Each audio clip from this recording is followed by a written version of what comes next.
An ancient dragon gets his subscription to life canceled by the champion of the humans, and he can't understand why because as far as he can remember, he has never had beef with humans before. In fact, on many occasions, he has gone out of his way to help humanity, so he at least wants to know what led them to do this, but the humans refuse to give him an answer. The dragon assumes that the humans are killing him for selfish reasons, and to be honest, he has lived long enough as it is, so he isn't going to fight back against them. As the dragon crumbles to dust, he asks the Grim Reaper to take his soul to the underworld so he can finally rest, but the Grim Reaper said nah and stuffed his soul in a baby instead. The dragon opens his eyes to find his new parents and older brother looking down at him, and from what he understands, they decided to name him Dallin. Years go by, and despite the fact that he was once killed by humans, Dallin grows up to become a fine young man who cares deeply for the village he grew up in. In this world, agriculture is basically the only industry, so every morning, Dallin gets up and works in the fields to earn his daily bread. In this village, you're considered an adult at the age of 15, and since Dallin is now 16, he moved out of his parents' house and now lives on his own and takes care of himself. He's out fishing one day with his older brother when he is reminded that tomorrow is the day he plans to head to the swamp to investigate the recent occurrences there. Dallin says he remembers, and he still intends to do it because all the lizards in the swamp mysteriously disappeared a month ago, and someone needs to figure out why before something bad happens. That may be true, but his brother sees no reason why Dallin should have to go since that's usually the job of the garrison. And Dallin agrees that he normally wouldn't have to do it, but Captain Balin and the others are already busy enough guarding the village, so he doesn't want to bother them with something like this. In that case, Dallin's brother offers to go with him to make sure he's safe, but Dallin says Riz won't be necessary. A few moments later, Dallin catches the first fish of the day, so the brothers end the conversation, and by the time they are done fishing, Dallin has gotten quite a large haul. Takes his catch back to the village so he can show his friends Melita and Albert, and while they are impressed with the catch, they are concerned that Dallin was out fishing instead of preparing for his mission. But Dallin tells them they don't need to worry because he has been preparing little by little over the course of the past few days. Speaking of which, Dallin wants to thank Melita for her help because he would have had a hard time convincing the village chief to let him go. She says she was happy to help, and Dallin was the one who trained her in the first place, so she knows he is more than capable of coming back safely. Dallin asks if Melita and Albert have any plans for the day, so Melita tells him that she plans to take the children out for a brief training session later today, but she says he doesn't need to worry about them since he has enough to deal with already. So Dallin heads home so he can prepare the fish. While gutting and salting the fish, Dallin thinks about how the village can afford to hire enough guards to keep the entire place safe, so all the villagers are expected to chip in to ensure everyone's safety. Just then, Era comes up to Dallin's window and reminds him that he's supposed to have magic practice today.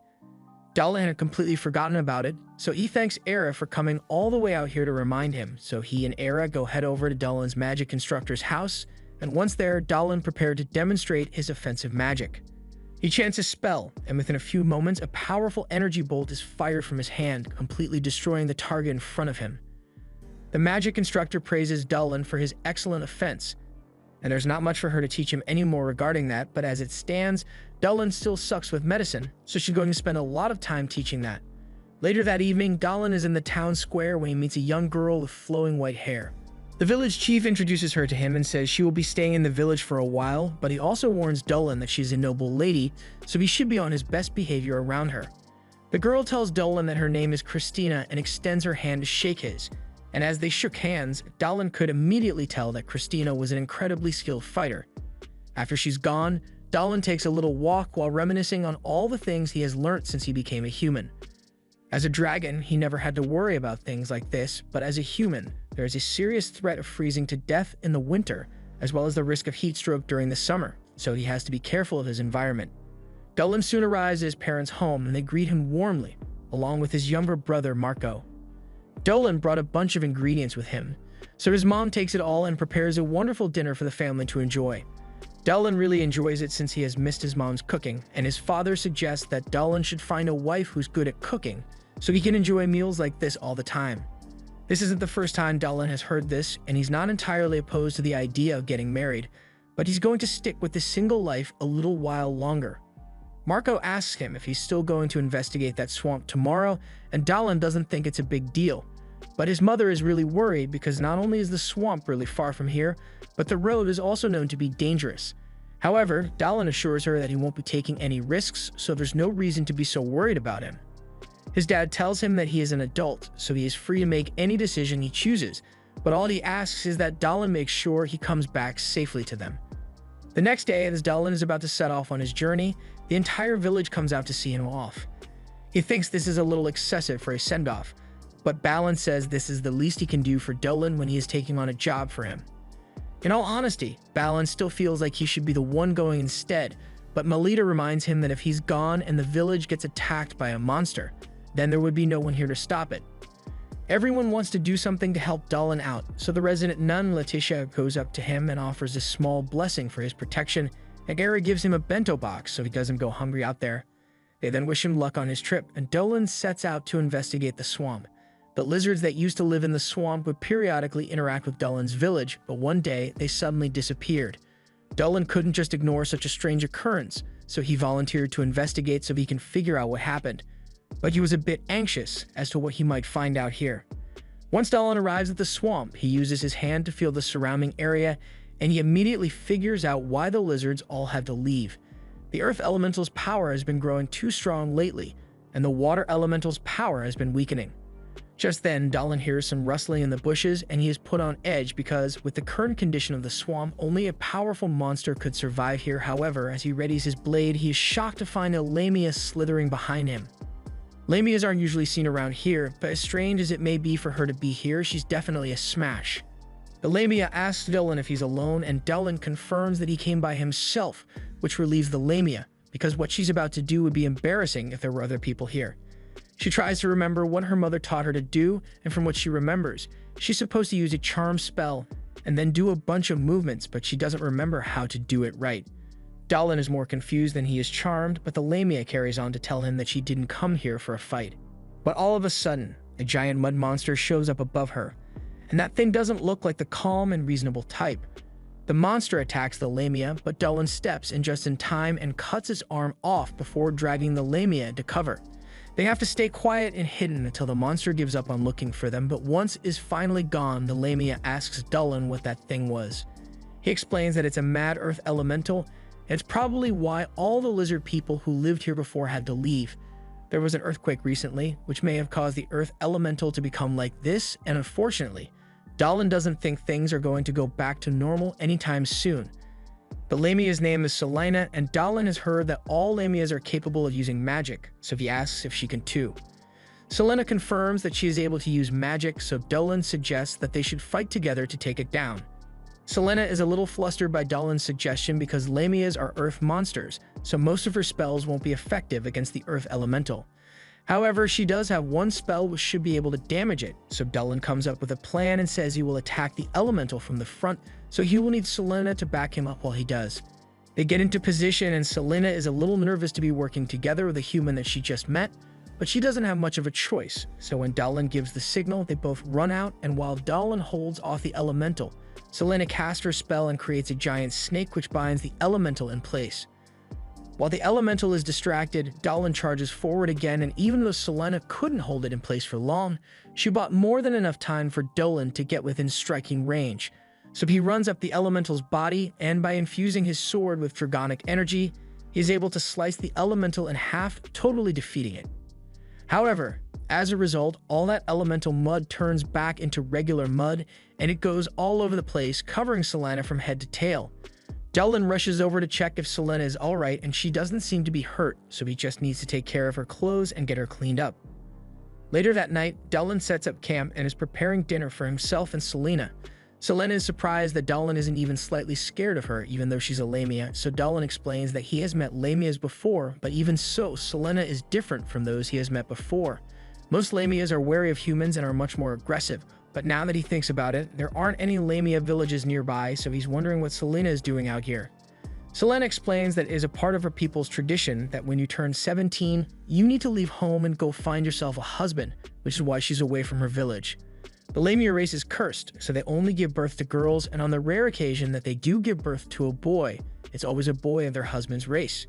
The curse also gives them their snake-like bodies and makes their bodily fluids poisonous, and as you would expect, finding a partner is pretty difficult when there's a good chance they die from touching you. Because of that, she needs to make sure her husband has a body that's strong enough to resist poison, but there aren't many people like that out there. Celaena's mother got lucky and managed to meet the perfect human while on a journey, and both of Celaena's parents got along great. All Dolan says to this is that he's glad Celaena is happy, but that makes her think he's treating her like a child. However, Dolan tells her that he just thinks she's cute when she talks, which gets her all flustered. He pours her a bowl of his soup, and while it may not be as good as the way his mom makes it, he is still pretty confident that Celaena will like it. She takes a sip and she absolutely loves the soup's flavor, so much so that she starts rambling about how great it is. But once she realizes what she's doing, she stops herself and apologizes for getting so excited. Dolan says he's glad she likes it and recalls how he and his family would often sit around a fire like this on cold winter nights and enjoy this soup.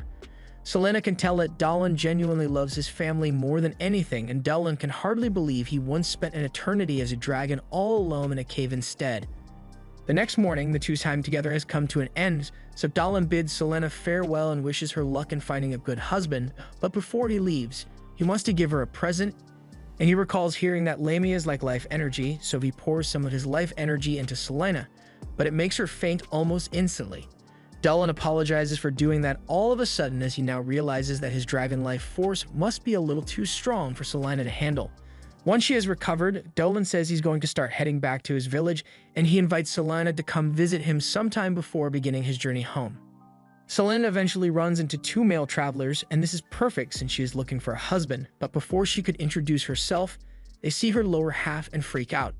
Back in Dolan's village, Irie is currently learning how to make magical medicine with Dolan, and the Maguru warns them that mistakes with the measurements can often be life-threatening, so they need to be very careful. Unfortunately, Dolan isn't very good at this, so his magical herb ends up turning into a bowl of smoke.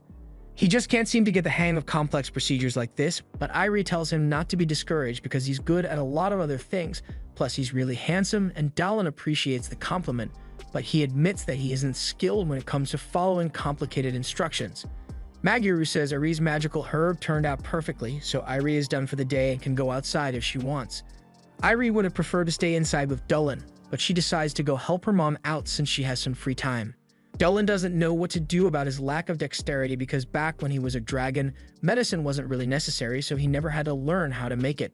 Maguru doesn't know about his past life, but even if he isn't good at making magical medicine, he is still talented enough that she is sure he will eventually get the hang of it, so for now she wants to teach him how to turn his failed magic herb into a poison antidote.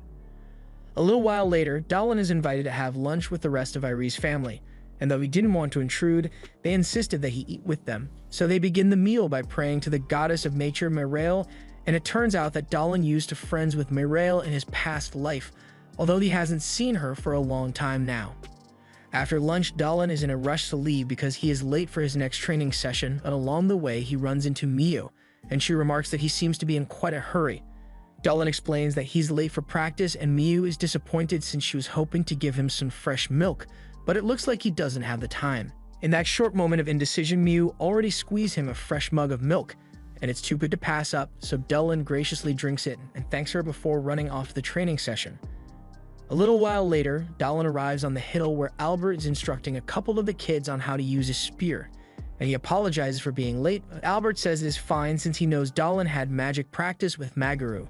The kids are all excited to show Dolan the new skills they have learned, but Dolan says they can show him after they take a break since they've been working hard for a long time now. Just then, Dolan senses the presence of a monster in the woods nearby, but he doesn't want to scare the kids, so he ignores it for the time being and goes on with practice.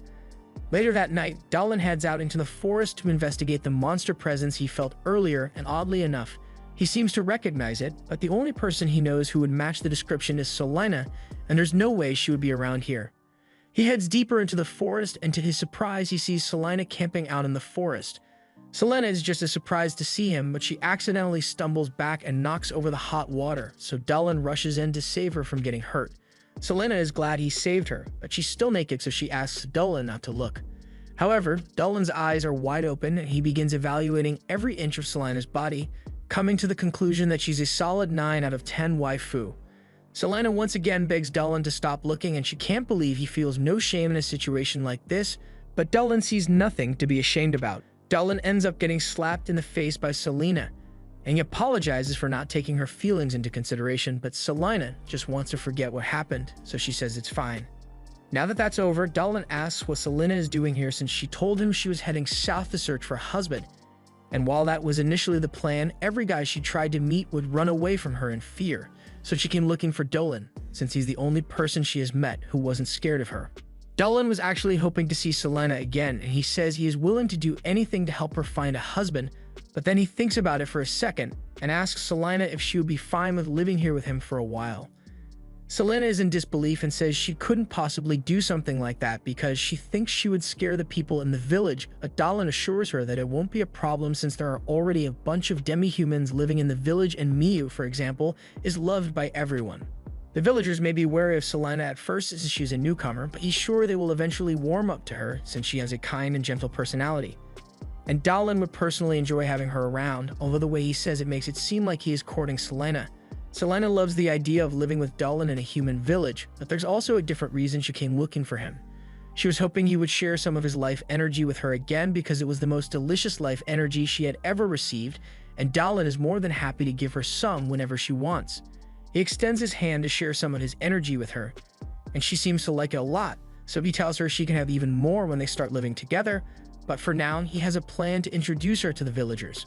A few days later, the town guards are investigating some strange occurrences because this is the third day in a row that someone left a bunch of hunted food out for them. The tracks on the ground lead them to the conclusion that it must have been some kind of snake monster that did this, and the only thing that fits the description would be a lamia. A meeting is held to discuss their plan of action moving forward because they don't know for sure if this monster is a threat to them or not. After all, it's been leaving offerings for them, and it hasn't caused any harm yet, so there's no reason to be hostile towards it. But even with that being the case, Balin still says they should go out into the forest and kill it. The other villagers tell them to calm down because even if they agree to kill it, lamias are pretty strong, so they would need to call for reinforcement from the capital. Dolan overhears their conversation while he's working in the fields, and he hadn't realized how much people fear lamias, but he is sure they'd change their opinion if they actually got to know Celaena. Just then, Magru speaks up and tells Balin that he's overreacting because she doesn't think the monster will cause them any harm, however, just to be sure. She asks Irie to bring her fortune-telling basket, and upon inspection of today's fortune, the lamia is a good sign for the village.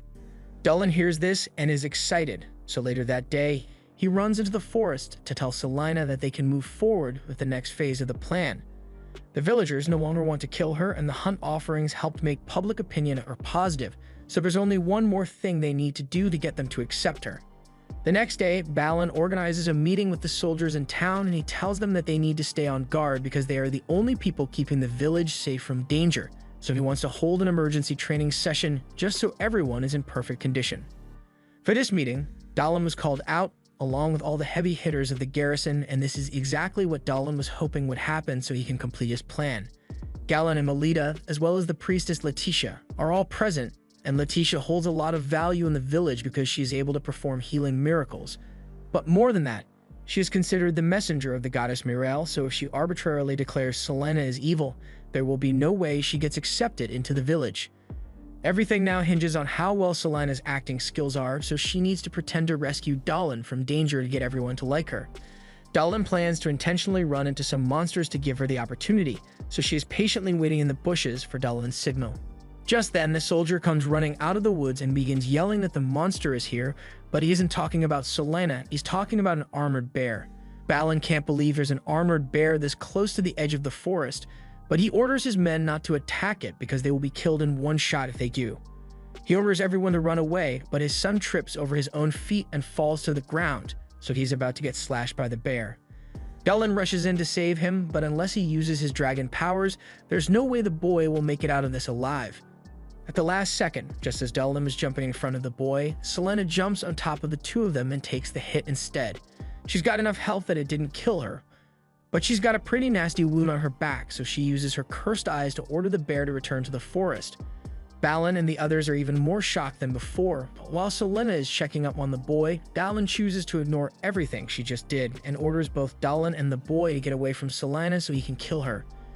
Dolan can tell that the boy is scared, so he tells him to get up and run back to his father, but Dolan refuses to leave Celaena's side until he knows she will be treated properly.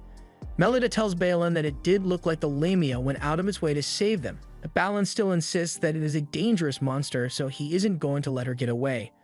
Dolan still refuses to leave her side, so Balin asks Celaena if she was the one who was leaving offerings in front of their village, but while she tries to confirm it, Celaena accidentally bites her tongue. The way she gets embarrassed is really cute, but Balin maintains his composure and asks why she would do that and why she decided to save 2 humans out of nowhere. Celaena properly introduces herself and then lowers her head to ask that she be allowed to live in this village. She began a journey in accordance with her people's tradition, but traveling alone has been far lonelier than she ever could have imagined, so she wanted to live with other people. And as for why she chose to save the boy, she feels like his family would be greatly saddened if he was killed, so she didn't want to let that happen. The people no longer think Celaena is scary, but Dolan still isn't sure they should trust her, so he looks to Letitia to see what she thinks, and to his surprise, Letitia is currently receiving a message from the goddess Myrelle. She tells everyone that Myrelle told her that Celaena is not an evil monster, so they should live with her in harmony. So she goes over to Celaena and tells her she's welcome to stay in the village. Celaena is glad to hear that, but the severity of her wounds finally gets to her, so she faints from the blood loss and she needs immediate medical attention. A little while later, Celaena's wounds have been treated, and she has officially been welcomed as a member of the village. They've even made a house for Celaena to live in, and she is really excited, so she heads in to check it out. On the bed, she finds a little stuffed mushroom, and she absolutely loves it, so she thanks everyone one more time for their kindness. The mushroom cushion was Balin's idea, and it's his way of apologizing for being so aggressive towards her when she saved his son's life, and he is still deeply sorry for that.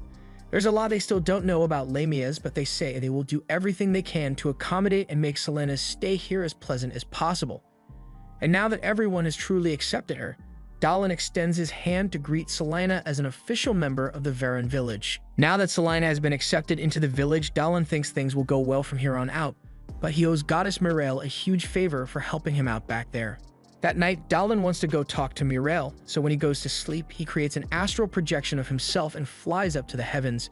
Soon after, he arrives in Myrelle's kingdom, and once he finally finds her, Myrelle is overjoyed to reunite with her old dragon friend. It has been a long time since they last spoke to one another, but Dolan wants to express his gratitude to her for telling Letitia that Celaena is a good person. There's no telling what could have happened if she hadn't done that, but still, Dolan is surprised she chose to help him out even though he didn't ask her directly. He didn't think she would be able to recognize him since he was reborn as a human, but Myrelle felt the familiar presence of his soul among her followers, and from that, she immediately knew it was him. Still, she was surprised to see how much he enjoyed living now, considering he used to hate his life as an ancient dragon, and Dolan doesn't deny it because he didn't even try to stop the hero from killing him in his past life. But since he became a human, he realized the joy that could be had in living every day to its fullest. Myrelle can tell that there is joy in Dolan's heart now, and she is happy for him, so she wishes him the best in his new life. The next morning, Dolan wakes up to the sound of Celaena barging into his room. She seems really excited to see him, and he's glad to see her as well, but he wishes she would not before entering like that. Celaena apologizes, so Dolan tells her it's fine and asks why she's here so early in the morning. Celaena can't believe he forgot, so she reminds him that he promised to plant potatoes with Christina today, and she's already waiting outside for him. Meanwhile, at the academy in the capital, the headmistress has brought the mail for the day, and today seems to be special because there's a letter in there from Christina. Christina is the pride and joy of the academy, so the headmistress says she'll read the letter right away and snaps her fingers to open it with magic. The letter details everything Christina has learned since arriving in the village of Varen. Because the village is so remote, it faces many safety challenges, so all the villagers are required to take part in combat practice. Not long ago, she faced the vice captain of the defense unit in a mock battle, and all the spectators were amazed with Christina's skill. Since it's rare for someone to give the vice captain this much trouble, but they are sure she can make a comeback since she hasn't gotten serious yet. The vice captain doesn't appreciate all the unnecessary comments, but Christina tells her that the guy in the crowd is right because she really hasn't been taking this fight seriously. Melita admits that she has been holding back, but if it's what Christina wants, then she's willing to go all out against her. Christina says she would love that, so Melita takes out his second blade and begins attacking with a lot more aggression. However, despite all this, in the next few seconds, Melita gets disarmed and falls to the ground in defeat. That was an undeniable loss for Melita, and she's a good sport about it, so she commends Christina on her astounding sword skill. Balin then comes over to congratulate Christina on her victory, and to celebrate, they invite her to have lunch with them. This was the first time Christina got to experience how welcoming the people of Varen can be. They treated her very well, but while she was eating, she couldn't help but notice that everyone was staring at her. So the women apologize and say they just thought she was really pretty. Balin finds it hilarious and asks Christina if she would like to go drinking with him tonight, and Christina is caught off guard by the sudden invitation. But before she could respond, Albert told her she should probably decline because when Balin starts drinking, he won't stop until he passes out. Christina is about to say she doesn't mind, but before she does, Balin apologizes for making such a rude offer because a noble lady like herself probably wouldn't want to go drinking. He says he will just have to make do with these guys instead since she won't be going, but Christina just remains silent. A little while later, she's back in her room, but as she sees Balin and the other guys off to have a night of fun, she feels left out, so she decides to get her mind off it by training. While she's out, Dalin and Celaena run into her, and Celaena is really happy to see Christina. She asks why Christina is training so late at night, but Christina doesn't give an answer, so Celaena can tell that something is bothering her. To cheer her up, Celaena asks Christina if she would like to come over and hang out for a bit, to which Christina agrees. Celaena later brings her to her house, and she's excited to show it off, especially the bed she was given because it's really comfortable. She invites Christina to try out the bed as well because she's sure she will love it, but Dalin reminds Celaena that the bed was made to suit the needs of a Lamia, so it may not be the best for a human. Celaena apologizes for being inconsiderate, but even though she's not sure what the bed feels like, Christina still wants to give it a try, and to her surprise, it's actually quite comfortable. Celaena is happy to hear that and explains that it was Balin's idea to make the bed as a welcome gift. She was really anxious when she first moved in because she didn't know if the villagers would really accept her, but they've all been extremely kind, and the more she learns about them, the more she loves it here. The next day, Balin is having another drinking party and declares that no one can drink more of his wife's milk than he can. Celaena and Christina soon join the party as well, and Christina says she would love to try some of Miu's famous milk, so Miu gladly prepares a fresh squeezed mug for her milk, and Christina drinks it all in one gulp. And you can really tell she enjoyed it because she has the milk mustache. Balin is impressed by how quickly she drank the milk, so he asks her if she's a fellow milk enjoyer like him. Christina admits that she can drink more milk than the average person, so Balin issues a drinking challenge to her. And this time she happily accepts, but she says no one should blame her if she empties the village's milk supply in the process. And Miu, the village milk supply, is more than happy to meet the demand. The first mug of milk is poured, and both Christina and Balin have no trouble knocking it back, but as the mugs keep coming, Balin starts slowing down. He tries to keep drinking to hold onto his milk championship, but it ends up being too much for him. So he passes out on the table, and Christina is declared the new milk champion. Everyone begins celebrating, and Christina seems to be enjoying all the attention she's getting. As headmistress Olivia finishes reading the letter, she is pleased to learn that Christina is having so much fun over there, but she doesn't have time to dwell on it for long because she has another visitor. A little while later, a party is held among the noble people of Galoa, and the hottest topic for discussion is the fact that the pride of the academy, Christina, somehow made friends with a Lamia, and people have mixed opinions on whether they think it's cool or disgusting. Olivia has no idea how the news spread so quickly, and it has gone so far that Olivia is soon approached by a government official who says she wants to know more about this Lamia that Christina befriended. Olivia sees no reason why the government should be interested in a random Lamia. The woman says she believes a Lamia is far too dangerous to live with humans, and there have been a lot of recent kidnappings here, so who's to say if this Lamia isn't responsible? Olivia admits that the kidnapping incidents are pretty serious, but the Lamia has nothing to do with that, and from what Christina said, the Lamia is kind and gentle, so there shouldn't be any problems if they just let it be. However, the government official insists on sticking her nose in other people's business, so she asks whose jurisdiction the Varen village falls under, and the man in charge says he will send an envoy to determine if Celaena is a threat or not. Meanwhile, Celaena is out helping Dalin and Christina plant some potatoes, and once she is done, she excitedly calls over to Dalin to show him her work, and he can tell that she did her best, but he suggests that she should space out the potato more evenly so they grow better. As for Christina, she's basically just punching the potatoes into the ground. Just then, one of the guards runs up to them and says both Dalin and Celaena are being summoned to the village gates, and it's a serious matter, so they need to hurry. They all stop what they are doing and run up to the front gate to see what's going on, and as soon as they get there, Christina is dragged aside and both Dalin and Celaena are surrounded. Gauda introduces himself as the Commissioner of the Northern Frontier, and he is here because it has come to his attention that someone brought a Lamia onto this land. Dalin doesn't deny it, but Gauda is reminded that the goddess Mirael already gave her blessing for Celaena to live here.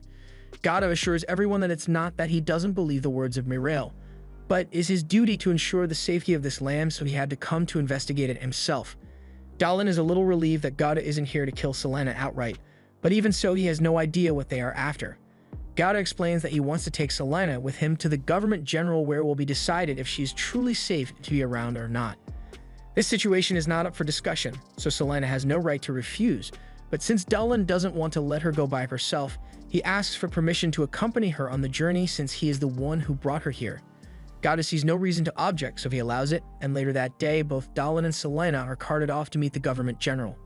As they leave, Christina thinks she should go talk to Headmistress Olivia about this to see if there's anything she can do to ensure Selena's safety, so she decides to run back to the academy and casts a wind spell to make herself go faster. Meanwhile, Dallin and Selena are sitting in the back of a carriage on the way to the government general, and Dallin apologizes to her for being forced to sit through such a long journey like this. Selena says it's fine, but she is worried that Dallin is cold, so she offers to share her blanket with him. Dallin appreciates the gesture, and while the two of them are under the blanket, Dallin pulls her close to comfort her.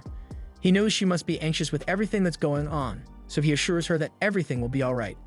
At the same time, Christina has just made it back to the academy, so she barges into Olivia's office and demands to discuss what happened with the Gowda's visit to the Veron village. Olivia says she will be happy to discuss this, but first, she wants Christina to sit down for a cup of tea. Once Christina has calmed down, Olivia explains that Selena isn't going to be killed. The fact that she was given Myral's blessing means no one would dare do such a thing, and in fact, Gowda didn't want to bother going after her because he didn't think there was a problem. However, Karen, the purple-haired Karen, refused to mind her own business and forced him to do it.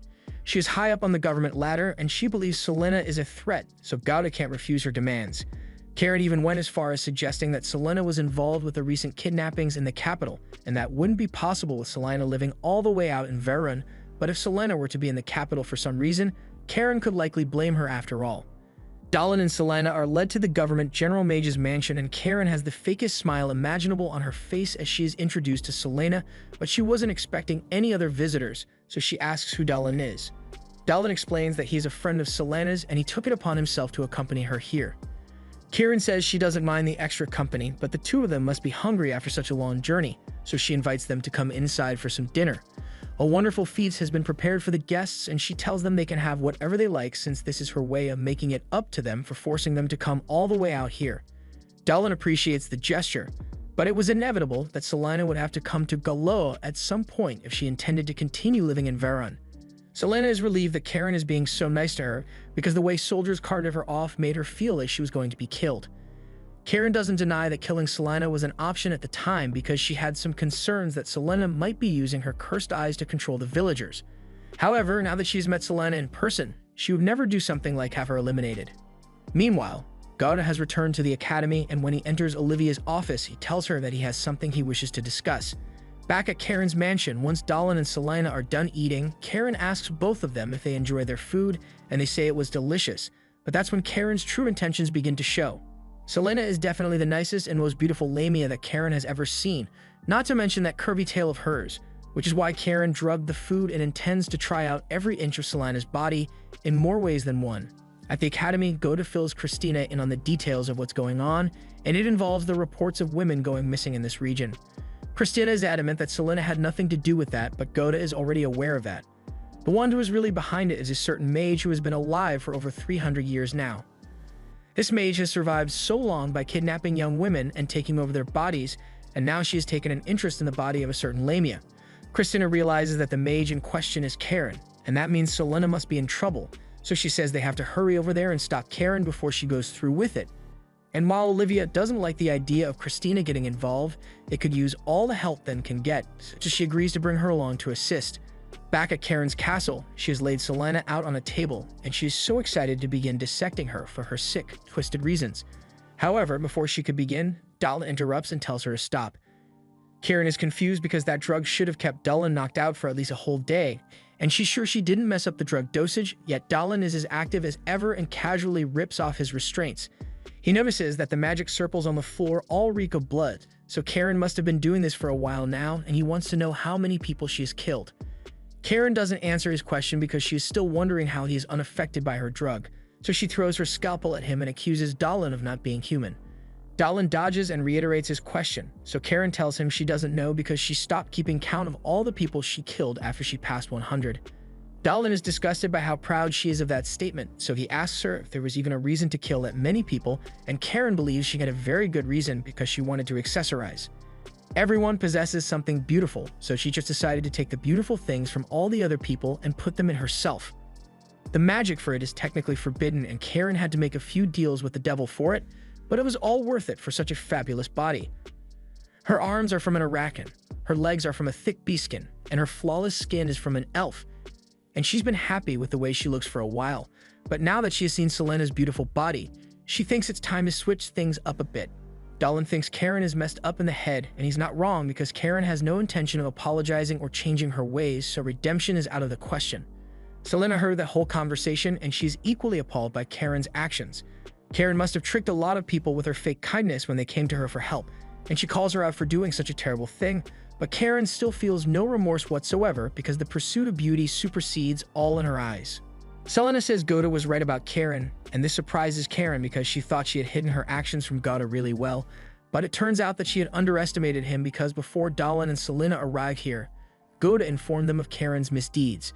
If they could prove it, it would certainly be enough to override her power as government general and take her down, but they needed concrete evidence, which is why Dallin and Selena tricked her into monologuing so they could record the evidence needed.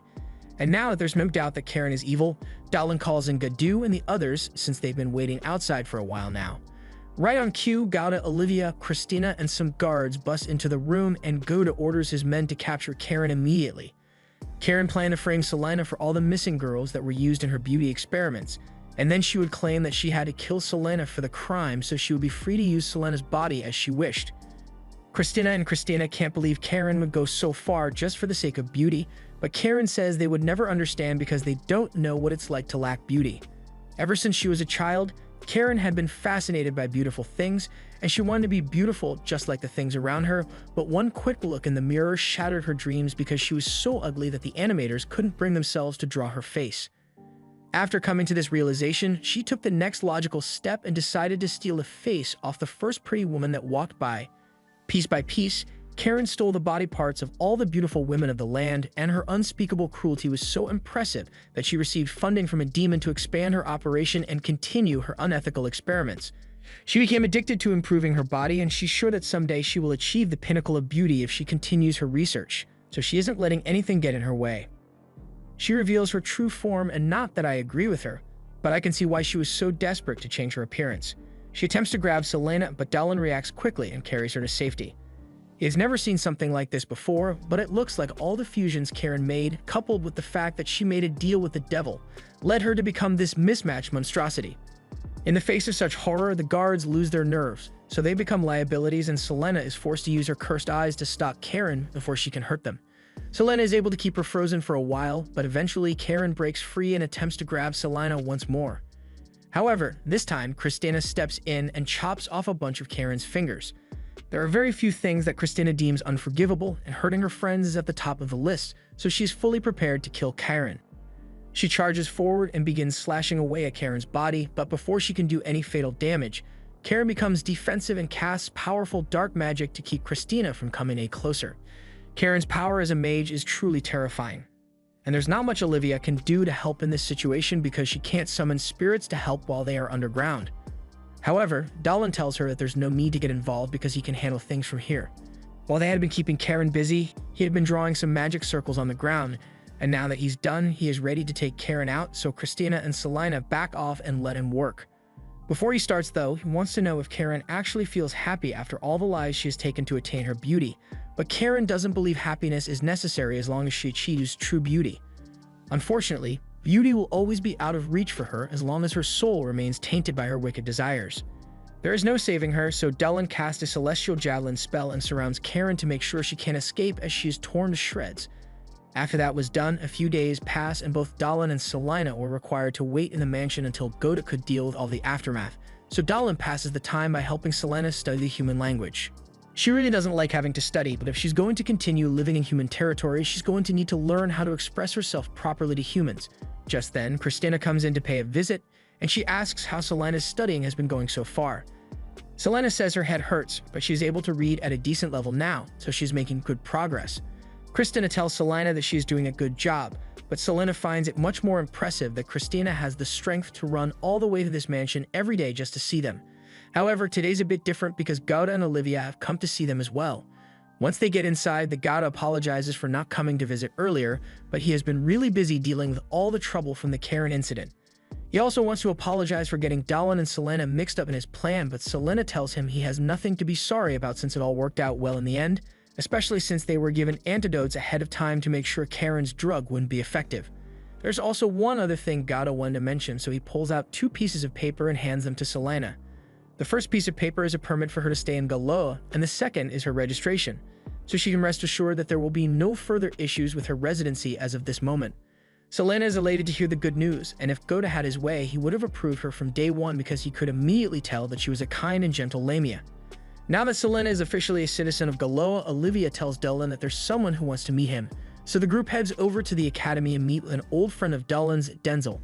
Denzel is the son of Maguru, and Celaena introduces herself to him, but he had already heard all about her from his mother and Olivia. Since they are here, he asks if they want to take a walk through town with him so he can show them around, and both Dallin and Celaena are more than happy to go with him. Denzel shows them the main street of the city where most of the people gather, and Celaena is amazed to see all the wonderful things the city has to offer, but when a young boy drops a fruit and she tries to return it, the boy's mother drags her son away in fear. Celaena may have official permission to live in the Galoa territory, but people are still very wary of Lamias, and she understands that it won't be easy to change that, so she just turns to Dallin and suggests they should buy some gifts for everyone back home before they return to Varen. Once they are done with shopping for the day, Dallin says goodbye to Denzel. Before he leaves, Denzel and Olivia extend an invitation for Dallin to join the academy. After Olivia saw Dallin's magic capabilities, she felt it would be a waste if he couldn't train to use it to the fullest, and she thinks the academy would be the perfect place for him to reach his full potential. She also got a glimpse of his soul, so she knows he's a reincarnated dragon, and if he wants to protect the village he has come to love, then it would be best if he expanded his knowledge for their sake. Dallin says he will think about their offer, and Celaena is a little saddened since this might mean he will be leaving her soon. On the ride back home, Christina asks Dallin if he is going to accept the offer to go to the Magic Academy, and he admits that it was certainly tempting, but he doesn't want to leave Varen behind. He asks Christina what she thinks, and she tells him that while she thinks Varen is a wonderful place, there is a limit to how much can be learned in such a small village, so Dallin starts thinking that it might be a good idea to go to the academy after all. While Dallin and the others head back to Varen, catastrophe has just struck out in the forest because another gate has just been opened, and hundreds of ant monsters are pouring out of it under the control of 4 mysterious figures. The first to encounter these monsters is an elf scout who happened to be in the area, but he stood no chance against them and was immediately killed. His partner heard the commotion and rushed over to his side to check on him, but by the time he arrived, his friend was already dead, and he became the next victim of the monsters.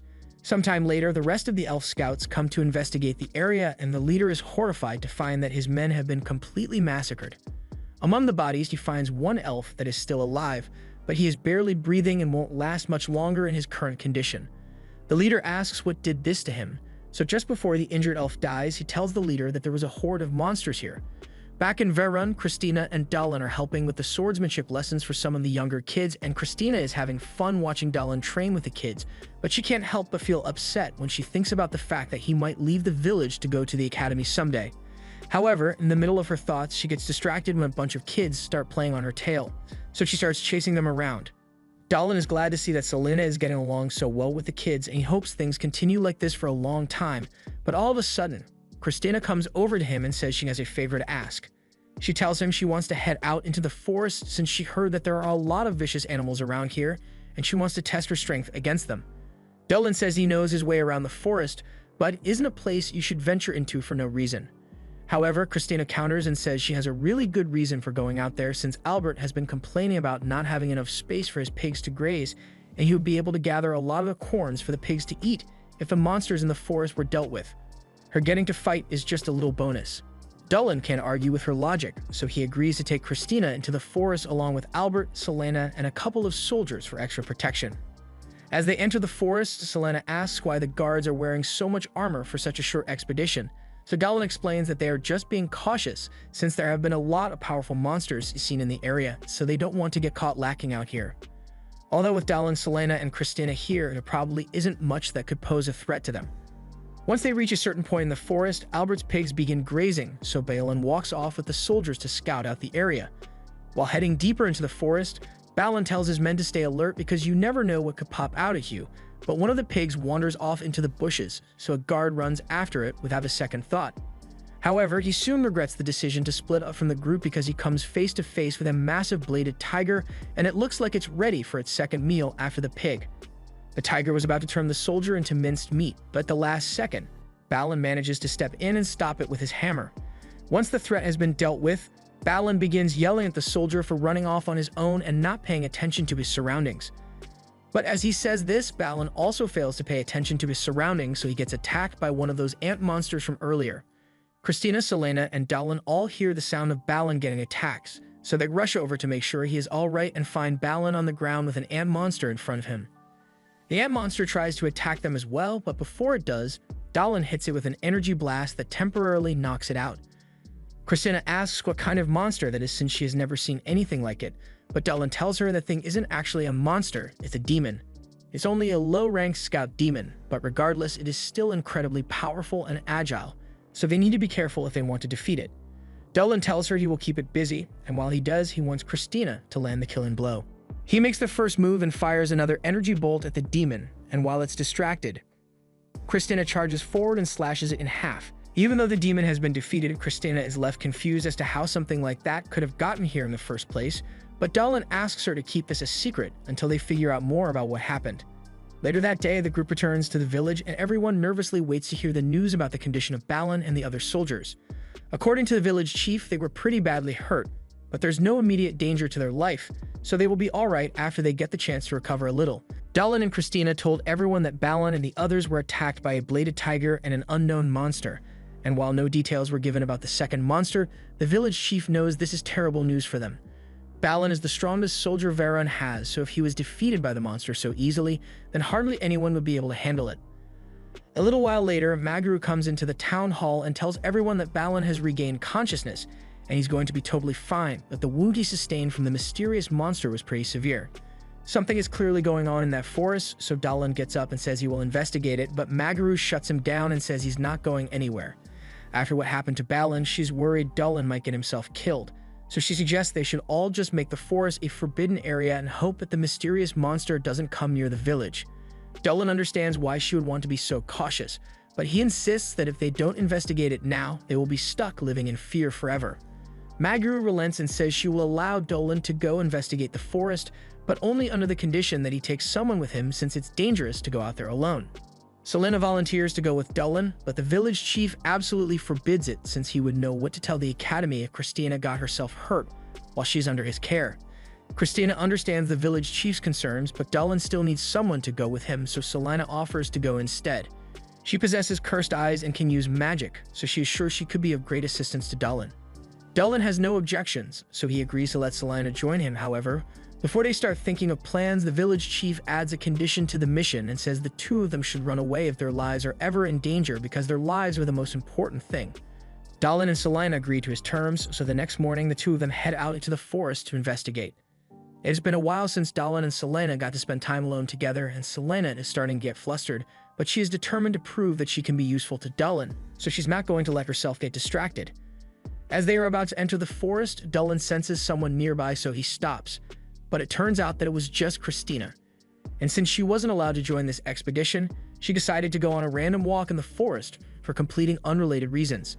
Dallin asks her why she came out here where she agreed to stay away from the forest like the village chief wanted, and Christina knows she made a promise, but she cares deeply for the village of Varaun, and if there is something threatening the village, she wants to be there to help protect the people she cares about. Celaena doesn't see much of a problem with letting Christina join them since she is a capable fighter, and Celaena can understand Christina's feelings when she says she wants to be helpful to the village. Besides, since she's here anyway, she might as well join their team.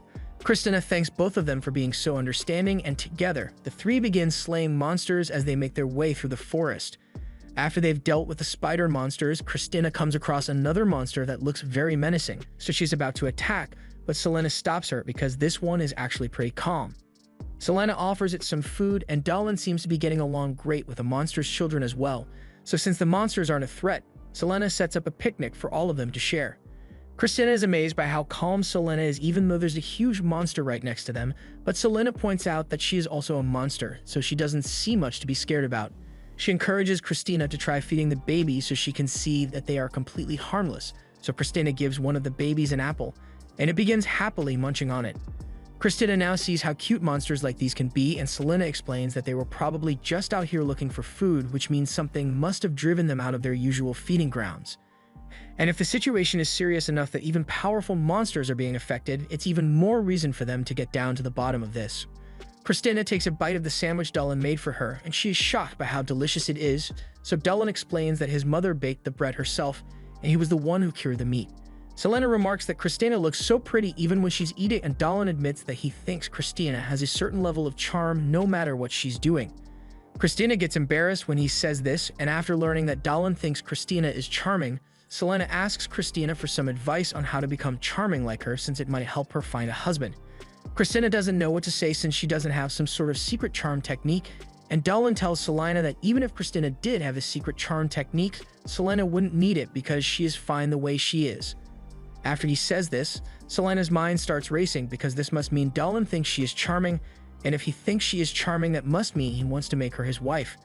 However, while Selena is shaking in joy, they all hear some movement in the bushes, so they all go on high alert, but they are confused to find out that it's just a little fairy. The fairy warns them to run away because they are in imminent danger, and a moment later, some of those demons show up again. Christina and Dallin immediately jump into action and begin cutting down the demons, but there are a lot more of them compared to last time, so they have to split up to handle them all. While Christina is handling some of the demons in the front, Dallin defends the group's rear as a demon tries to flank them. However, while he was prepared to handle one, it turns out that there were actually two demons attacking at the same time, so after dealing with the first one, his sword gets stuck in its head, so he isn't able to get it back in time to cut down the second one. He had hoped he wouldn't have to do something like this since he likes his human body, but he is forced to partially unleash his dragon form in order to crush the second demon. After the demons are dead, he reverts his arm to normal, and says battles like this are a lot easier when he uses his dragon powers. While he was busy dealing with those demons, Christina is about to be overwhelmed, but at the last second, Selena uses her magic to take out the final demon. Once everyone has calmed down, they all go to check on the fairy to see if she's hurt. The fairy introduces herself as Merle and thanks the group for saving her from those demon soldiers. She says those demons suddenly started chasing her out of nowhere, and if that's what the demons have been doing in the forest, then that would explain why monsters have been chased out of their usual areas. But still, those demons are only scouts, which means a powerful demon is going to show up sooner or later, and when that happens, it could become a major disaster. Christina asks Merle if she can give them any useful information about the demons because they want to help her, and Merle appreciates the offer, but she's not supposed to talk to outsiders. Just then, Dallin senses a group closing in on them, but it doesn't feel the same as the demons. Christina has no idea where these people are, but she wants to draw her sword in order to be ready for a possible fight. However, before she does, Dallin stops her and says the people surrounding them aren't showing any signs of hostility, so he doesn't want to provoke them. He lays his weapon on the ground, so Christina does the same, and once the elves are confident that Dallin and the others are not an immediate threat to them, they show themselves, but they still don't trust the humans, so they order Merle to get away from Dallin. This was the end of episode 5. Subscribe to not miss the next part.